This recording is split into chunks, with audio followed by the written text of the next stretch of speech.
geometry you've learned about angles. Now, in angle measurements, you probably measured them in degrees for the most part. Yes? Okay, so if I say 180 degrees, do you have a visual image in your brain of what that space looks like? Flat line. Okay, probably looks like a flat line. Now, just like in measuring lines and lengths, where you can measure it in inches or in centimeters, and that's a different different measurement system, you have different measurement systems for angles, okay? Another way to measure an angle besides using degrees is something called radians. Now, some of you have seen radians before, possibly. Some of you haven't. Actually, all of you have seen radians. It's just a matter of whether you knew you were seeing radians or not. Does anyone who has seen radians before remember anything about them? Yes? I remember we had to do a wheel thing last year. Yeah, yep, we'll get to that. Okay. Fun. Yep. Anything about radian measures specifically? Yep. That first line that goes like that is 0. Oh, okay. So if we're measuring an angle, usually we start from a horizontal line going in the right-hand direction around a point. So this would be called the 0 line, okay? To measure an angle in the positive direction, we go counterclockwise. Let's see if the green shows up on the video. So that would be the positive direction. Not really. Awesome. Clockwise would be the negative direction then. Okay? So that's the negative direction measuring an angle. So if you wanted to go 90 degrees around this point, you would go counterclockwise 90 degrees. It would form an angle that looks like this. Okay? To measure in radians, you probably don't have a visual image of, if I say like 5 pi over 3, that doesn't mean anything to you in spatial reasoning yet. Am I right? Yes. Like you don't have a visual image of what 5 pi over 3's angle measurement would look like. We're going to try to get you to the point where you can kind of see what angles would look like in radians. So, I'm going to tell you how angles are related. So I'm going to give you what's called a conversion factor. I memorized way back my junior year of high school that 2.54 centimeters is 1 inch. So I can take any measurement that's in English units and convert it to metric units and vice versa. It allows me to go both ways, just knowing that one little piece of information. So what you need is a conversion factor for degrees and radians. So let me tell you this. A semicircle is how many degrees? 180 degrees is a semicircle.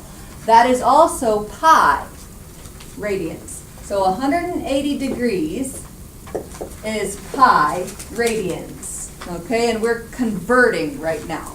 Those two are equivalent. We can use that equivalent relationship to take any degree or radian measure and convert to the other one, okay?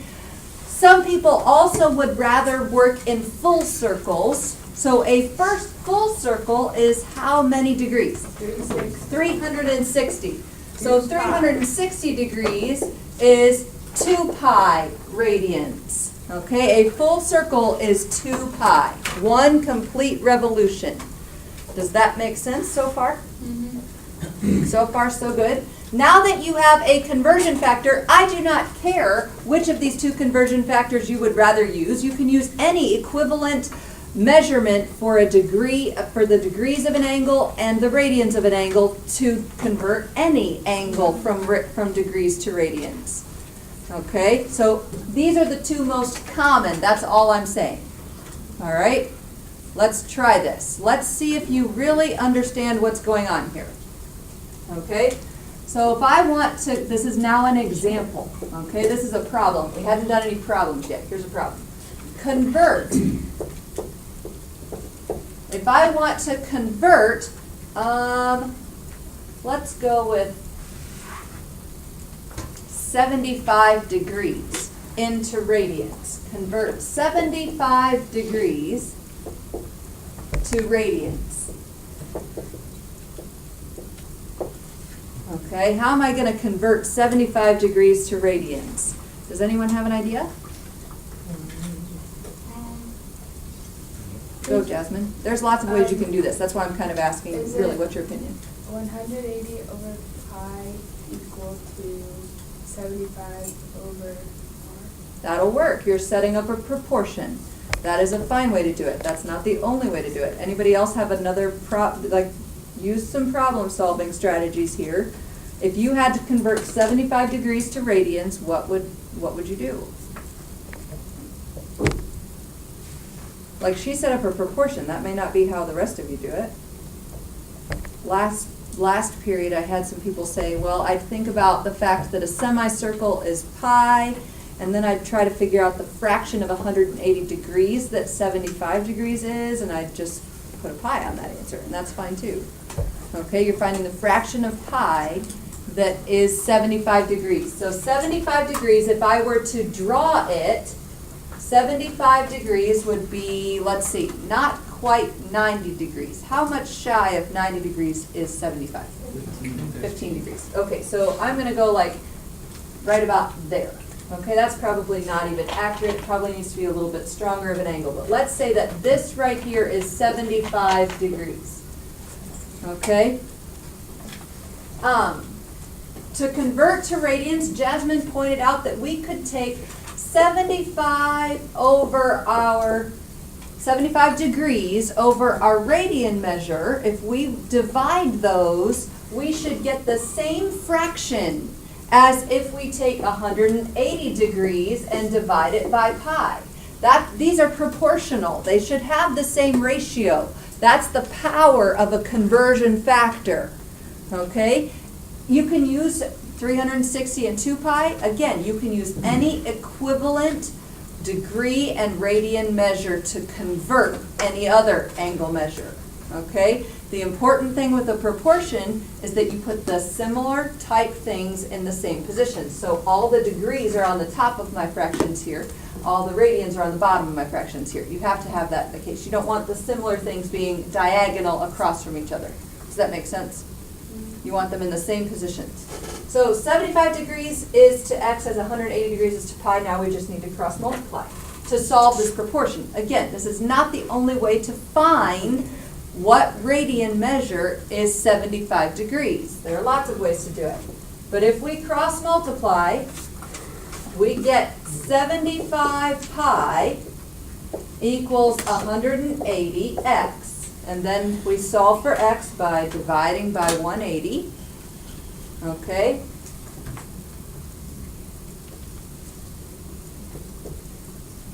And if I divide 75 by 180, those reduce. You can get a decimal for this. That's totally fine. Okay? However, they reduce to be what? Let's see. 75 and 180. What'd you say? 5/12. Thank you. 5/12. So 5/12 pi is my angle measurement. That's the exact same angle space in radian measure. Do you understand this so far? Yeah. We okay? Yeah. This is telling me what fraction of a semicircle my angle covers. Let me say that again. 5/12 is telling me the fraction of the semicircle that my angle covers. Does it look like it covers 5/12?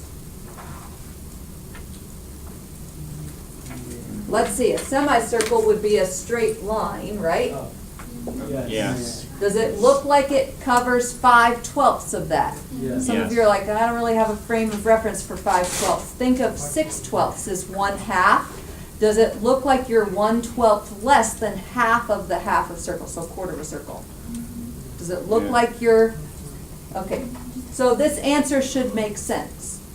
That's what you're finding. You're finding the amount of space covered. That's what the angle measurement is. Let's try another one. Let's convert from radians back to degrees. Okay, so if I give you 5 pi over 3 and say convert that to degrees,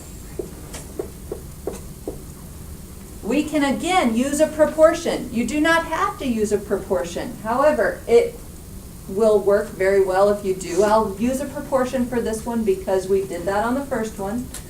Okay, so 5 pi over 3 is my radian measure.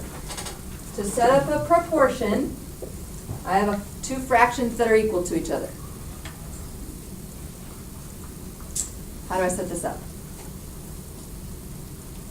Anybody want to take a stab at it? Besides Jasmine, who got to set up the last one.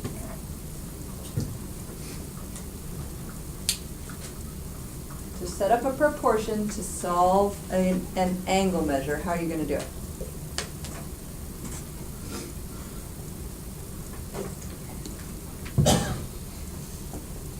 Would it be 5 pi over 3 over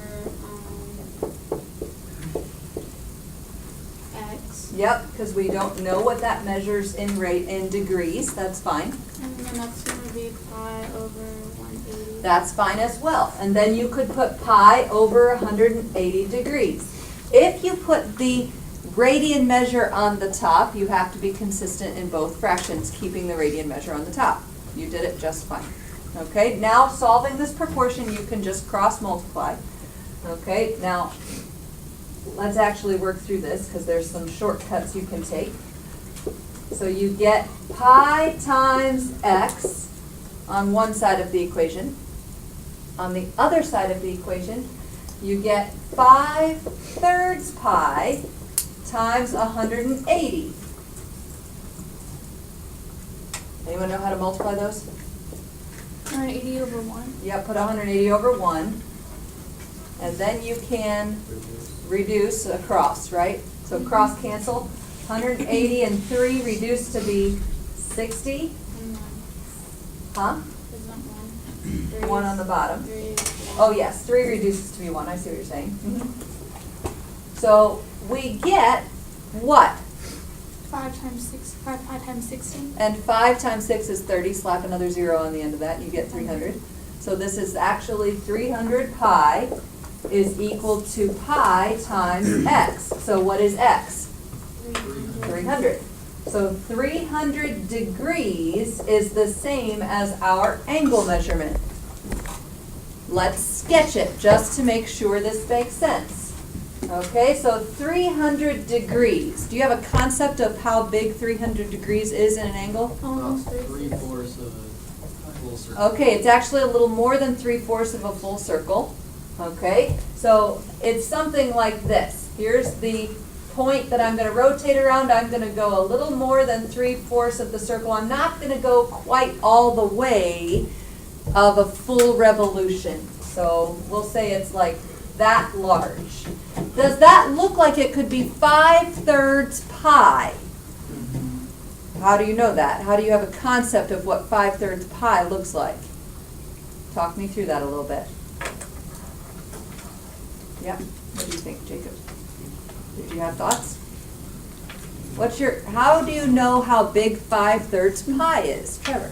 Well, 3 over 3 pi would be a full semicircle. Correct. And then you put 2 more thirds on top of that. That's just a bit more than a half of a semicircle. Okay, so 5/3 is the same as 1 2/3 is what you just talked me through of pi. One whole pi is a semicircle. So I need to go 1 2/3 semicircles. Does that look like it could be 1 2/3 semicircles? Yeah. Looks pretty accurate, so I probably found it correctly. Okay, very good. So this is the same thing as 1 2/3 pi, if that helps you. Okay, just to get a little bit of a concept. Knowing these things and being able to think of fractions of pi as fractions and multiples of semicircles is going to help you with something called the unit circle, which we're going to talk about here in a little while if we have time. Okay, so does this make sense so far? Yeah. Let's see if it makes total sense and if you're really understanding angle measures. Let's stay in degrees for just a second. Okay, but if I want you to sketch in standard position Now, we're gonna talk about what that means here in a minute. Actually, I want more space. May I erase the conversion examples? Yes, ma'am. Are we good? You need to know how to convert from radians to degrees and back again. Again, you can use either of these conversion factors, or you can use any equivalent measurement of an angle in radians and degrees that you understand. Okay, let's just test that out. 90 degrees. Have an idea of 90 degrees? Yep. How much 1/2 pi is pi. that? 1/2 pi. Yeah, because it's half the semicircle. Okay. Can I erase it? Wyatt? Yeah. Got it? Anybody else? Okay, here we go.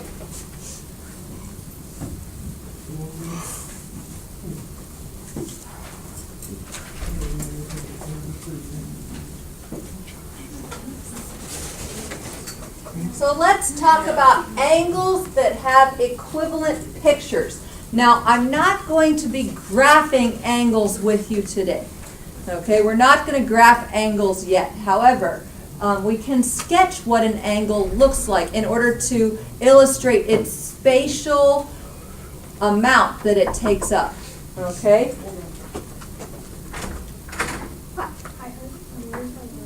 They're not mine. Okay. Thank you. So for example, I want to know how much space, let's go with how much space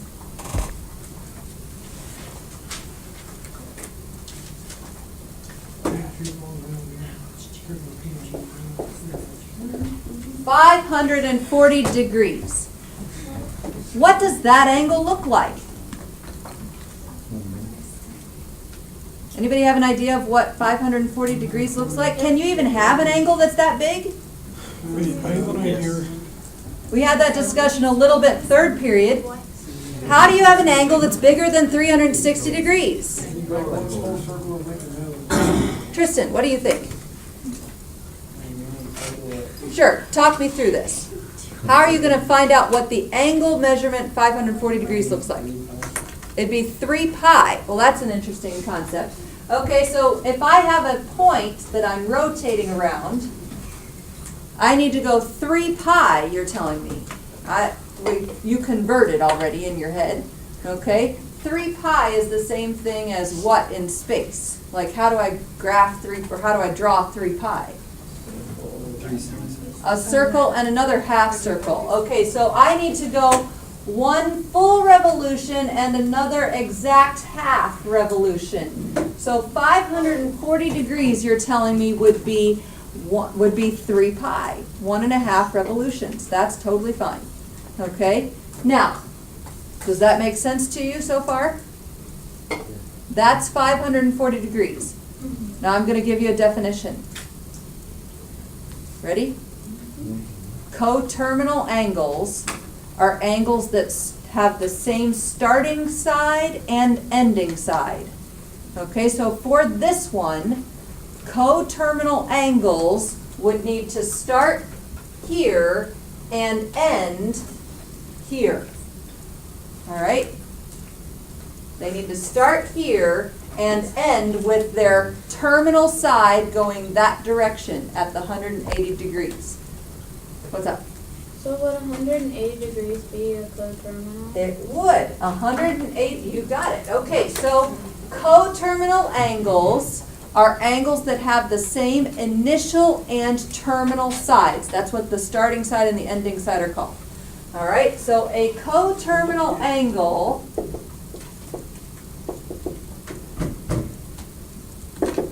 to 540 degrees would be, like Megan said, 180 degrees. That starts and stops at the same point. Can anyone give me an angle that is coterminal but in the negative direction? So 180 degrees takes me from here to there in the positive, which is counterclockwise direction. Give me a negative angle that is coterminal to this one. There are several. Huh? Negative 180 would be coterminal in the negative direction. It still starts here, it's still ends there, but it's in the negative direction. Now guys, 180 is the only one where that's gonna turn out special.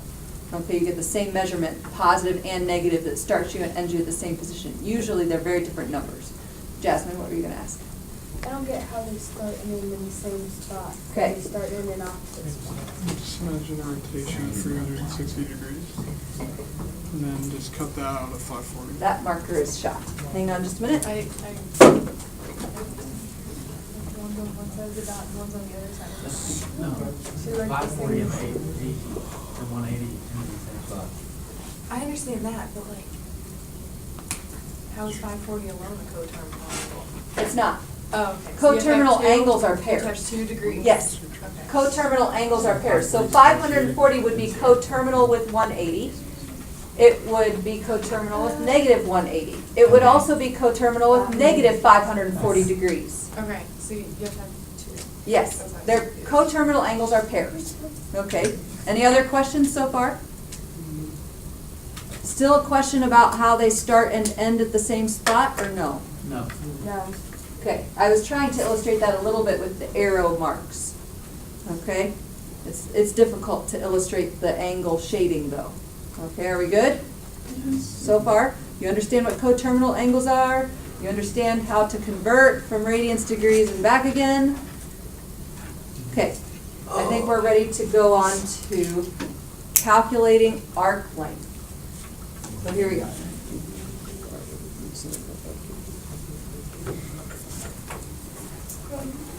Whoa.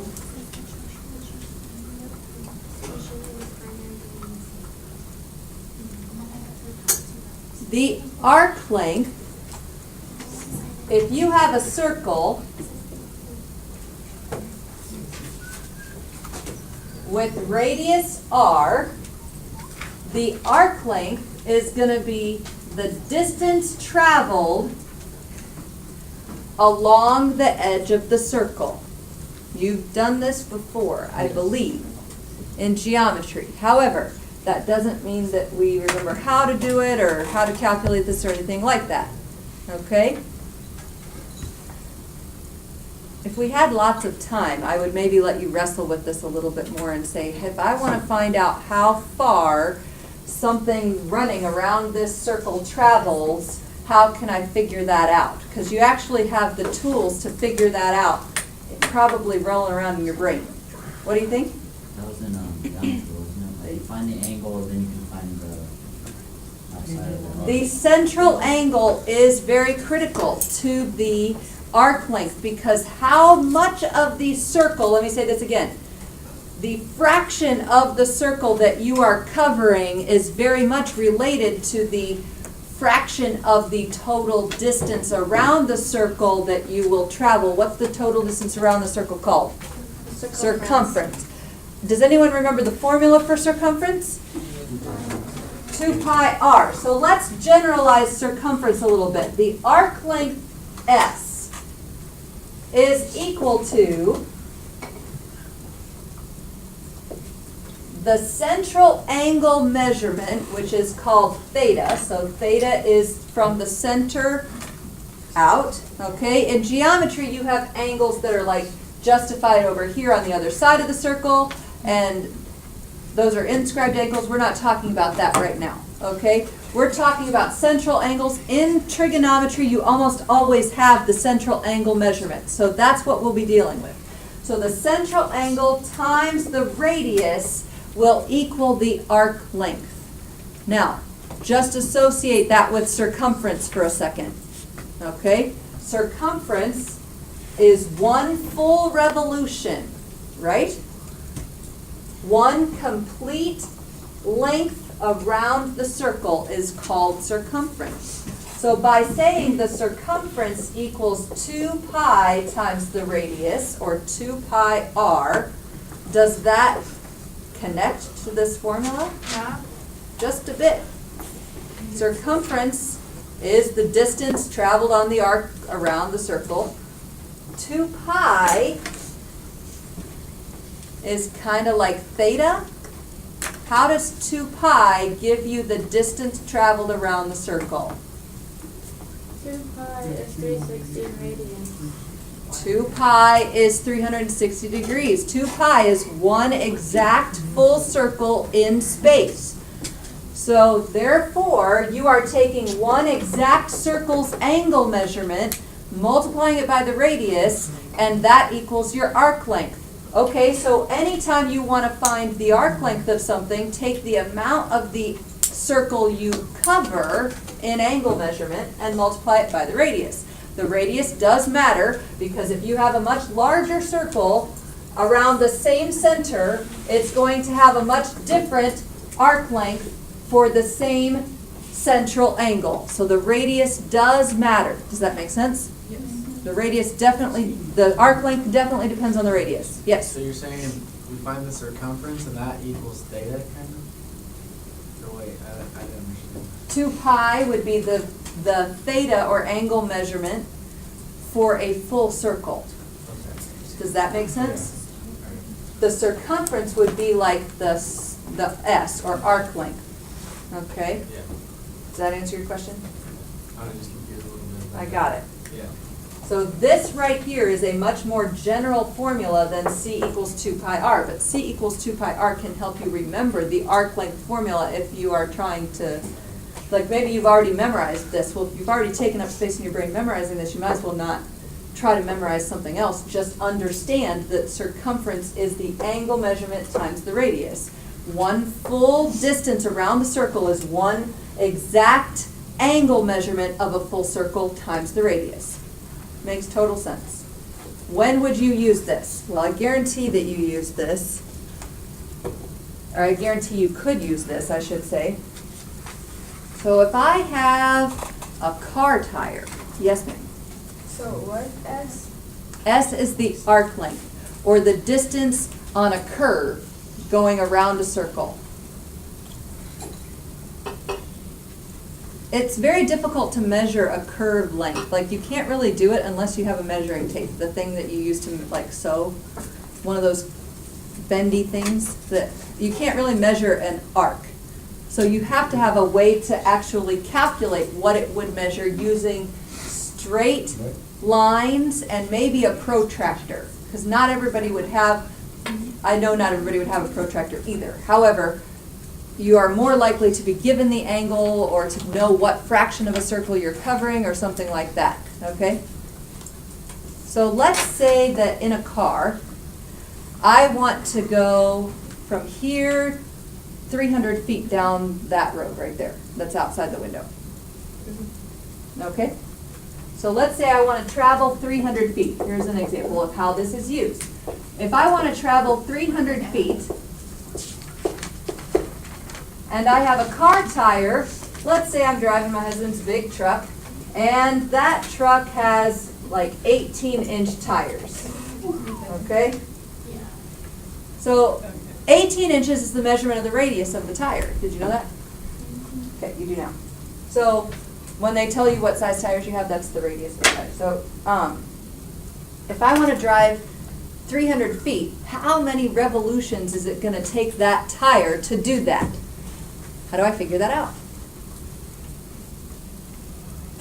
Jacob, you might want to wait a minute because we're going to take more. We're going to put more up here. Just telling you. How do we find how many revolutions it took my truck's tires to go the 300 feet? Go. Find the circumference and see how many times it would take for it to go around to be 300. That works. Sure. So one way to do this would be to find the circumference. Okay, let's do that right now. Find the circumference. So C equals 2 pi times the radius, 18 inches. So 18. Do you have to use inches? No. In fact, we're going to be we have one measurement in feet and one measurement in inches. We should probably agree on those units at some point. However, when you do that in the process is probably not really going to matter as long as you do it correctly. Okay? So 2 pi times 18. Figure that out real quick. What is it? 113. So the circumference of the circle is 113 point what? I know it's not exactly 113. 0.1. 109? So how about 0.1? Yeah, it's just Point. point over 0.09 inches. Oh, okay. So 113.1 inches. That's the circumference. Now, how do I use that to find out how many revolutions this tire will take? How many, I'm going to write that up here. Revolutions. Divide 300 by that. Oh, So You- multiply that by 12. okay. You could convert this one to inches Or by that. multiplying by 12, or you can convert 113.1 to feet by Divided by 12. dividing by 12. I don't really care. Which one do you want to do? Let's divide, or multiply, because then you don't have to worry Okay, about decimals. you do get much larger numbers by converting to inches from feet. However, you will be probably more whole values rather than fractions. So 300 times 12 gives me what? 3,600. Thank you very much. So I need to take 3,600 inches, which is the total distance I traveled, and divide it by 113.1 inches. What do I get? 31.8? Yeah, 31.83. And what does that measure again? What's that number finding? What? Number of I don't know. times. The number of times it goes around, right? So we call that revolutions. Revolutions. 31.8 revolutions. Are we good so far?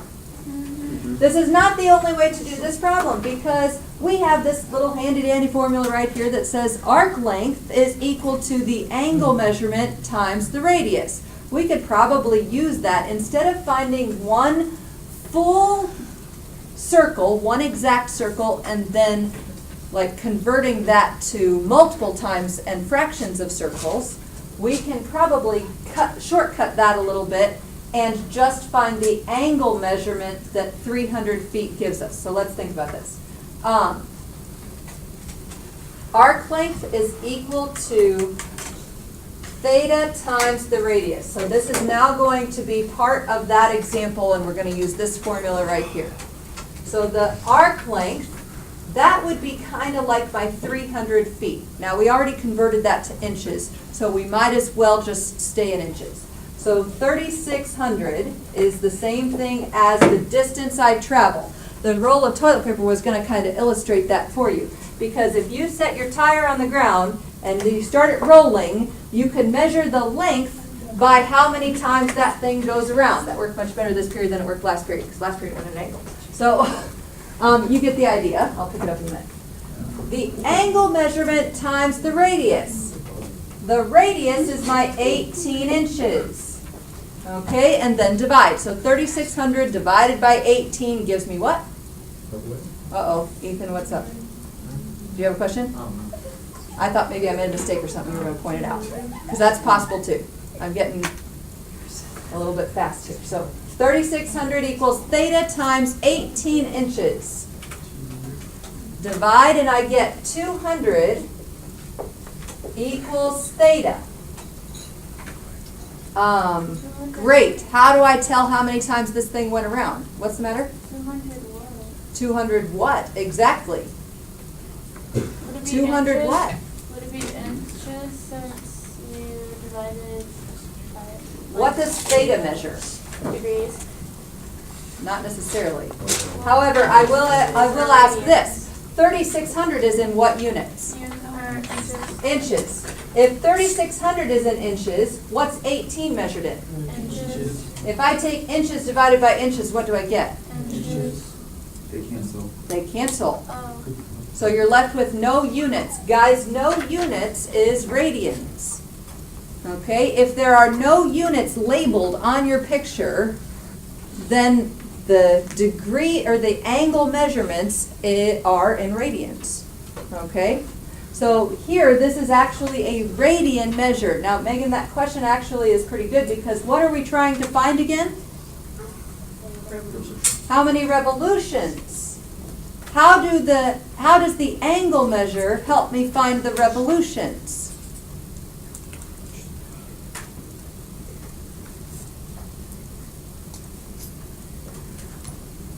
maybe I need another conversion factor. 1 revolution is what angle measure? Half a revolution would be pi. 2 pi. 360 degrees, but I'm in radians. Okay, 2 pi is equal to 1 full revolution. Maybe I should put that on here. 2 pi radians is equal to 1 revolution. So would you just stick a pi in front of 200? No, you need to divide this by 2 pi. By 2 pi? You need to divide it by 2 pi because that's the angle measure you're going to convert it to revolutions. Okay. Does that make sense or no? Yeah. Okay, so 200 divided by 2 pi. Now be very careful when you're typing that into your calculator because you want to divide by the quantity 2 pi. You don't want to just divide by 2 and then multiply by pi. Okay, that'd be bad. So 2 pi is like 6.28 if you want to use that measurement. So take 200 and divide by 6.28 in a calculator. What do you get? What do you get? 31.9 revolutions. I think I just got that a minute ago. It's just another way to do it. Okay? Your reasoning of find the circumference, that's 1 full revolution, and then find out how many, what fraction of a revolution you have to go is just fine. Okay? You can also use this arc length formula. Either one works.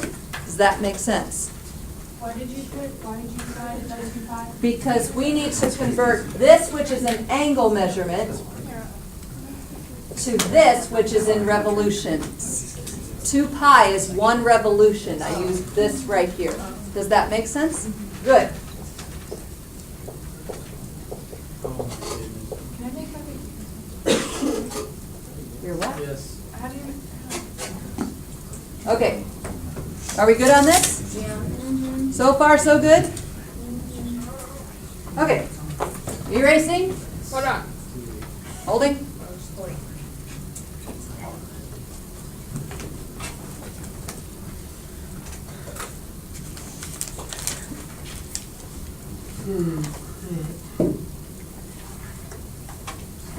Can I erase any of it, or are you taking a picture? Why is it? Why they say? Well, probably because I told you 6.28 was 2 pi, and 6.28 is not exactly 2 pi, it's rounded. So when we're taking a large number like 200 and dividing it by a rounded value, we will get a much more rounded answer. Does that make sense? If you would have calculated 2 pi, stored that value in your calculator, and then taken 200 divided by that, you would get a much more accurate answer. So would it matter which answer? No, if it's off by, like you're allowed to differ by 1 unit at the very last place of your answer. That's called significant figures. Okay, you cannot depend on the figures, on the digits being accurate if you round earlier in your problem. Okay, that's more of a science concept, but it's a very math-oriented thing as well. Yeah. So 200 is the degrees. 200 is the radians. 200 is the angle measure, but it's not in degrees, it's in radians. Think about it. 200 degrees would not even be 1 full circle, right? We know this tire is going to have to go more than just 2/3 of a circle. Why doesn't it have a pi on it? Because it's not 200 pi radians. What is the...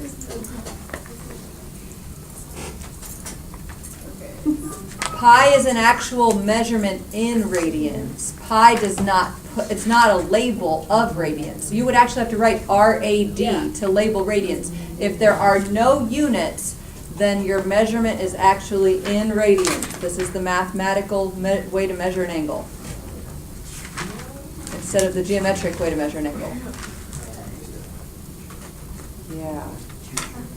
Now, why do we need both radians and degrees? Let's just springboard on that for a second. So here are some advantages to radians that I have come across in high school classes. Okay? Radians, first of all, you don't have to write the little degree symbol. You don't even have to put any units on it. It is assumed to, a measurement of an angle is assumed to be in radians if there is nothing labeled on it, if there's no units labeled. All right?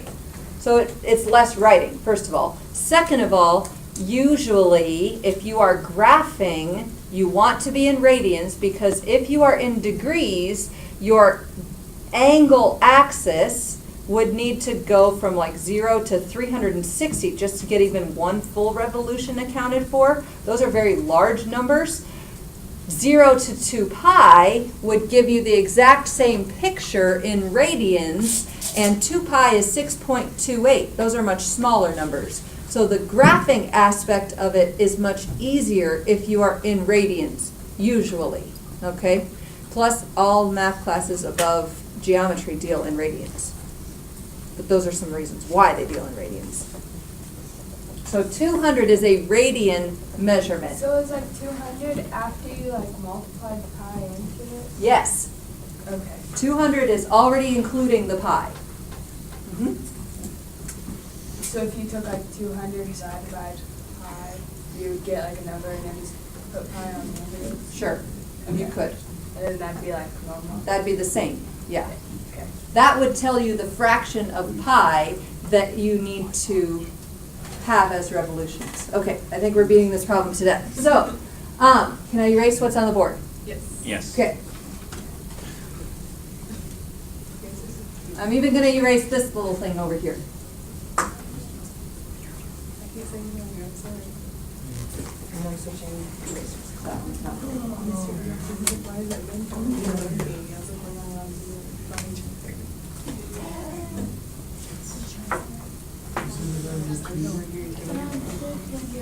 All right, so let's talk about moving objects. Now, I'm going to do something with you to try to get you used to this. I want you to open your books to page 263. Books are not so scary. Open it to page 263. What is this Yeah. book?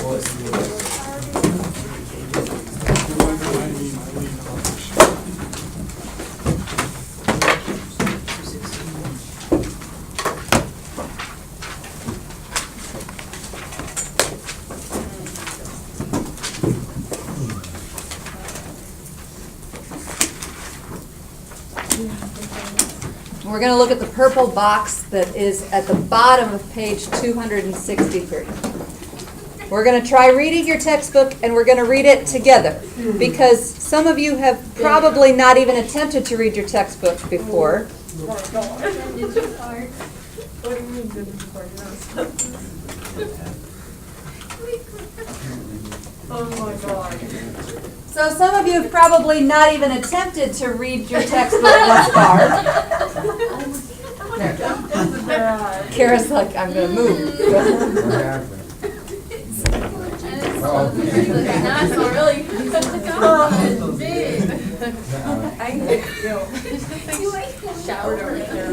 I know, I was trying to figure out where to spray it so that it wouldn't rain on people, but it didn't work real well. All right, so now back to this. We're going to read this purple box together, because I'm not sure if you have tried reading your textbook at all, and I don't think it's a bad skill for you to have, but it does take some practice, okay? Most textbooks are written at a very high reading level, and this one is not an exception to that rule. So you have to take it slowly and analyze and think as you read, and don't be afraid to pause and go, wait a minute, what did I just read? Okay, I do this frequently. So, ready? Here we go. Consider a particle moving at a constant speed. All right. Consider a particle moving at a constant speed along a circular arc of radius r. That is a loaded sentence. So here we go. You have a circular arc of radius r. There is a particle, otherwise known as a little bug, moving at a constant speed. That's very important. I'll talk to you more about that in a minute. But it's moving at a constant speed in the shape of this circular arc. So I could put a little bug on here, and it would crawl around this arc. Okay, it would follow the path of this circle. That's what this says. So there is a particle moving at a constant speed along the circular arc of radius r. You understand the situation? Okay, don't let the particle concept mess you up. It's moving so that it can be like a live animal. If S is the length of the arc traveled in time t, S is the length of the arc traveled in time t, then the linear speed of the particle is what? The linear speed is equal to what? Arc length over time. Now let's think about that for a second. This little particle has traveled the arc length. Can you think of another synonym that you might use for arc length in this case? What does the arc length represent about this situation or about the particle? What? Okay. The path of the bug. Yeah, the path of the bug. What about the path of the bug? Like the circle describes the shape of the path of the bug. What? The what? Say it. Direction. The direction? Okay. How about another D word? Another DI word. How about the distance?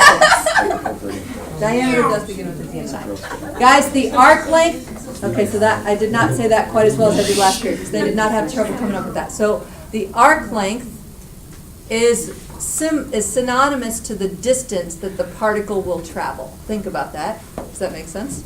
Yes. Okay, so by saying linear speed is equal to arc length over time, arc length again is what? Distance. T again is what? When else do you take distance divided by time? Velocity. Huh, maybe that's why it's called linear speed. Maybe. So this thing is very, very much something you have already used. Anytime you want to find the average velocity of something, you're going to take the distance and divide it by the time. The only difference here is that we're using arc length as our distance. Our distance is not straight. Our distance is curved. That's fine, okay? So the arc length divided by the time will give me the average speed. And linear speed is what we talk about when we're driving and so forth. That's what your speedometer measures. Okay, that's what you can get a ticket for. Something else called angular speed.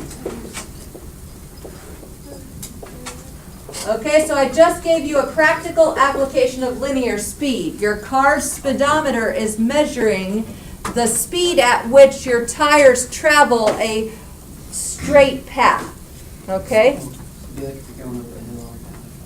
Fine, yes. It would still be the same linear speed. The linear speed is actually like, well, anyway, we won't go into that right now. But the linear speed is describing the speed at which your distance is changing. The angular speed, on the other hand, is equal to theta divided by t. Now let's think about that for a second. The angle divided by the time, yeah, let's think.